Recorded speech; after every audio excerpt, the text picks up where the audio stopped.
नमस्कार, मी साक्षी। आज आपण रमजान ईद स्पेशल शीरखुर्मा बनवणार आहोत। एकदम साधी सोपी अशी रेसिपी आहे आणि मी फक्त तुम्हाला 2च मिनिटांमध्ये सांगणार आहे। त्यासाठीच व्हिडिओ स्किप न करता शेवटपर्यंत नक्की पहा आणि हा शीरखुर्मा पहा किती मस्त बनलाय, दाटसर बनलाय। एका सोप्या आणि वेगळ्या पद्धतीने मी बनवलेला आहे। कंडेन्स मिल्क घरीच बनवलेला आहे आणि तेच या खीर मध्ये मी वापरणार आहे। तर त्यासाठी मी बदाम आणि खारीक भिजायला घातलेले आहेत आणि इथे खारीक थोडे भिजल्यानंतर आणि बदाम सुद्धा सोलून मी व्यवस्थित चिरून घेतलेले आहेत। काजूचे तुकडे करून घेतलेले आहेत, चारोळी, मनुके आणि पिस्ता सुद्धा थोडे बारीक असे कट करून घेतलेले आहेत। आता हे सगळं आपण तुपामध्ये भाजून घेणार आहोत। त्याआधी बाजूला एका कढईमध्ये फुल फॅटचं अर्धा लिटर दूध मी तापवायला ठेवलेलं आहे। मात्र या दुधाला साय अजिबातच येऊ द्यायची नाहीये। तर ही शेवई मी बारीक घेतलेली आहे। शेवया सगळ्यात आधी अशा तोडून घ्यायच्या आहेत, कारण त्या एकदा भाजल्या गेल्या ना की त्या तोडता येत नाहीत, म्हणून असे व्यवस्थित ही तोडून घ्यायची आहे आणि मगच तुपामध्ये भाजून घ्यायची आहे। मात्र या शीरखुर्म्यामध्ये आपण जेवढे ड्रायफ्रुट्स घालू ना तेवढे कमी असतात आणि त्यामुळे सगळे ड्रायफ्रुट्स हे आवर्जून घ्यायचे आहेत। तर इथे मी सगळ्यात आधी काजू, बदाम, चारोळी आणि चिरून घेतलेला खारीक भाजून घेणार आहे आणि सगळ्यात शेवटी पिस्ता आणि मनुके भाजून घेणार आहे। तर आपण इथे शॉर्टकट मध्ये घरीच कंडेन्स मिल्क बनवतोय। त्यासाठी पाव कप एव्हरीडेची मिल्क पावडर आणि पाव कप दूध मी एका कढईमध्ये मिक्स करून घेतलेला आहे। गॅस आता तरी बंदच आहे आणि सगळ्यात आधी याच्या गुठळ्या होऊ नयेत म्हणून या दुधामध्ये ही पावडर व्यवस्थित मिक्स करून घ्यायची आहे। मिक्स झाल्यानंतर यामध्ये मी पाव कप साखर घालून घेणार आहे। म्हणजे साखर आता आपण जे घालणार आहोत ते हे मिश्रणच घालायचं आहे शीरखुर्म्यामध्ये, पुन्हा वेगळी अशी साखर घालायची नाही। तर आता गॅस ऑन केलेला आहे। गॅस मंद आचेवरती ही साखर विरघळवून घेतली आणि विरघळल्यानंतर हे मिश्रण एका वाटीमध्ये काढून घ्यायचं आहे। तर हे घरीच बनवलेलं कंडेन्स मिल्क तयार आहे।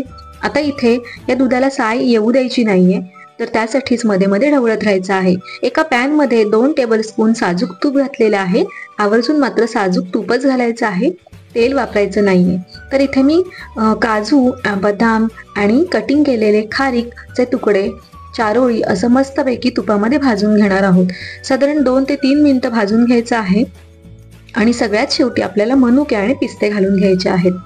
तर मध्यम आचेवरती ब्राऊन कलर येईपर्यंत आपल्याला हे ड्रायफ्रुट्स भाजून घ्यायचे आहेत।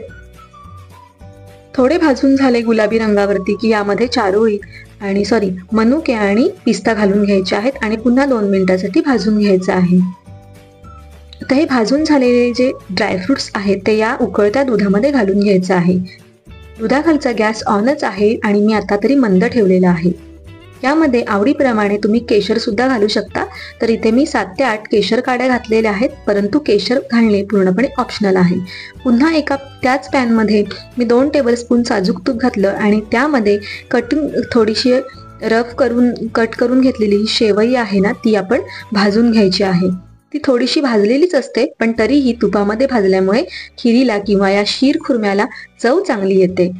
तर आता ही व्यवस्थित या दुधामध्ये घालून झाल्यावर ढवळून घ्यायची आहे, जेणेकरून एकाच ठिकाणी त्याचा गोळा होणार नाही। आता यामध्ये आपण जे होममेड कंडेन्स मिल्क बनवलेलं आहे ना ते घालून घ्यायचं आहे। आता ही जी शेवई आहे ती यामध्ये शिजलेली आहे आणि शिजल्यानंतरच आपल्याला जे होममेड कंडेन्स मिल्क आहे ते घालून घ्यायचं आहे। आणि कंडेन्स मिल्क बनवताना आपण साखर घातलेली होती, त्यामुळे साखर वेगळी घालायची नाहीये।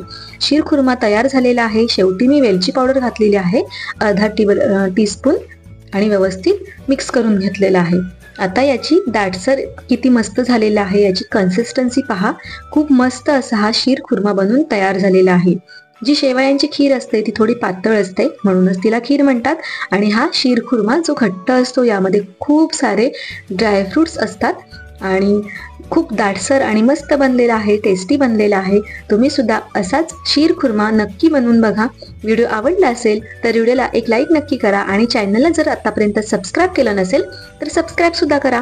चला तर मग पुन्हा भेटूया नेक्स्ट व्हिडिओमध्ये। तोपर्यंत बाय बाय।